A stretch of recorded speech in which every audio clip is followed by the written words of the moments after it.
Hello everyone, what's up? It's me again, Jockmaster3, and what do you know, it's finally time to recap the year.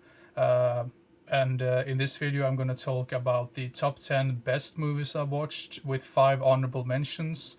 And in the next video, I'm gonna make the top 10 worst films that I watched with 5 dishonorable mentions in it as well. So yeah, keep your eyes open for that next video as well. But enough about that. Let's talk about the best films I watched during 2023. So these first 5 films, I'm not gonna talk about. I'm just gonna mention them because they're like honorable mentions. And like I probably told you about before with some of these lists, I mean it's really hard to like pick a number one and pick a number two. I mean number three and two could have been a number one, but that's just how it is as it is right now. So yeah, let's begin with honorable mentions. First honorable mention: White Sands from 1992. Uh, Number 14, The Man with the Golden Arm from 1955. Number 13, honorable mention number 3, Renfield from last year, 2023. Next honorable mention is Perfect Blue from 1997, the animated film. And the last honorable mention is Rare Window from 1954 by Alfred Hitchcock with James Stewart. Now, that's all of the honorable mentions. Now let's begin with the top 10 best ones. At number 10, we have a film by Emilio Estevez and with Emilio Estevez in it. And you know I'm a big fan of his in general. I've been talking about that like so many times. But The War at Home from 1996. Now, the sad thing about this film is that apparently it really didn't really do well when it came out.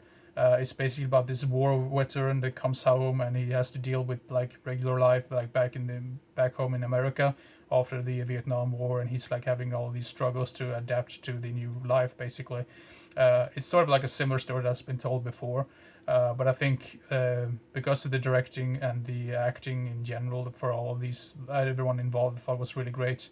And I believe Martin Sheen actually plays his. I mean, he plays his father in the film as well, which is quite interesting. Um, and I have to say the I believe there was a really great music in it as well. And then I mean when I say music, I don't mean like a soundtrack, it's more like a score. So yeah, and yeah, like I said before, I think this flopped sadly in theaters when it came out. Um I believe he got the funds for this film just to appear in the third Mighty Ducks film. From the get go, he didn't really wanted to. Emilio Estevez didn't really want to appear in the third Mighty Ducks film, but then Disney basically told him, "Well, we're gonna finance your next film if you appear in this film." It's like, oh, whatever.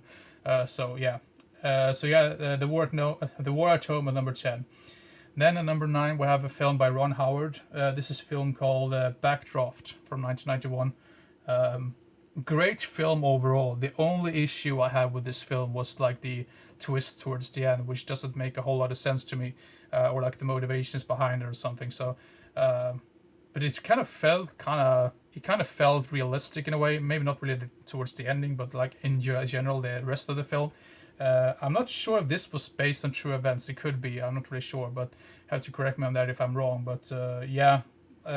I'm just going to repeat myself with all of these films. I mean, great acting, great cinematography, great directing, whatever. So yeah, Backdraft in 1991.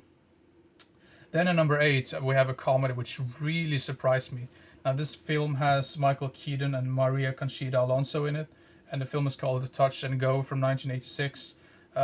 Another film that I think didn't really do too well when it came out. Apparently, this was shelved, I believe, for a couple of years, and then it got released or re-released or whatever. Um, yeah, I mean, this is sort of like a film that you don't really think about like romantic comedies or type of deal like that when you think about me in general. I don't really like those type of films in general, but I think the chemistry between Maria Conchita Alonso and Michael Keaton was really really great and really like um, realistic in a way. It didn't really feel that forced in general. And it's basically about Michael Keaton's character. He is like a professional hockey player, and at one point, his car. There's some people that are trying to break into his car, I believe, or like carjacking. And one of these kids apparently is the son of Maria Conchita Alonso's character. So it basically takes him home to his mother, and then it's like he gets all like the like arguments, like, "Oh, what the hell are you doing?" So after that, they kind of like connect with each other, and he has sort of like this choice, like, should I like continue? Is it worth like my family or like my friends for like this hockey career? Yeah, it's really great film in general. So I'm just gonna leave it at that. So Touch and Go from 1986 at number 8. Then at number 7 we have a film called Scenes from the Gold Mine from 1987. Now this is a film that I don't think has ever been released on DVD or Blu-ray. Now you might ask, well, where did you watch it? I watched it on YouTube. I'm not really sure if it's still up there because I believe there's like a bunch of like copyrighted like music that has like a big problem with that. Maybe that's also the reason why it's never been released on DVD or Blu-ray. That would be my guess. But for all like I said about this film, I mean the music is really really great. The soundtrack, the score, everything. This has a whole lot of similarities with another film called Thunder Alley, which I watched a couple of years ago, which is basically about this band that tries to make it big, and they recruit this singer, like this lady played by Catherine Mary Stewart.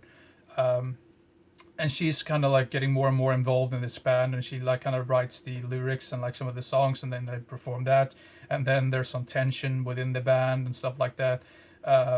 Really great film, feels very realistic. Yeah, so this would be really great to have like a double feature along with Thunder Alley, because I believe both of those films have never been released on DVD or Blu-ray. Well, when I might think about it, I think Thunder Alley might have had a really really old Anchor Bay DVD release, but like I said, that's probably long gone out of print. So a great release like with these two films together would have been amazing. So yeah, Scenes from the Gold Mine from 1987 at number 7. Then at number 6 we have another film which has animals in it. Number 6 we have White Fang from 1991 with Ethan Hawke. Yeah, it's just about his. I mean, this like character and his the relationship with his dog. It's not really like a dog; it's more of like a wolf dog, or like in some mixed things. He basically, I believe, rescues this dog from starvation, I believe, and yeah, they really grow a great connection with each other. And yeah, I just don't really know what else to say about this film. It's just a great film about this. Yeah, the connection between this like owner and the dog, or like the wolf or whatever. So yeah, White Fang and number 6. I do believe that might have been some sort of remake from an older story or something like that, but I'm not really sure.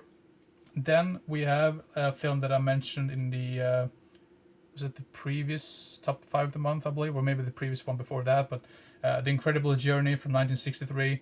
I've been talking about this film in the latest video quite much. I don't really feel the need to tell too much about it in this video. But like I said before, the cats and the dogs and the animal actors and mostly all of the human actors are really heartwarming and really well liked in general. So yeah, The Incredible Journey at number 5, and then at number 4 we have 12 Angry Men from 1957. Yeah. There's not really, I don't really need to say anything else about this film because it's such an amazing film. So yeah, there you go. And then we have at number 3 we have a film called Arrival from 2016. Now this is a great film because it feels like it deals with the whole like extraterrestrial type of thing in a different type of manner. Like this is probably pretty close to what would have happened if we would ever get like aliens on Earth, basically, like because this is like this big spaceship that has just landed out like in this field, and Amy Adams and her I think it's Jeremy Renner, yeah, her colleague are sent there to investigate and try to communicate with these aliens with this like really weird, strange language, which I thought was very unique. Yeah, Arrival number 3. Number 2 we have The Abyss. Another film that I talked a little bit about in one of the previous ones, from 1989 by James Cameron. Enough said, I don't really need to say anything else about it, but great film. And then you might ask yourself, what could possibly be number 1? I am a big fan of prison films in general, and I would say this is probably one of the best prison films that I've ever seen. Now this film is The Midnight Express from 1978.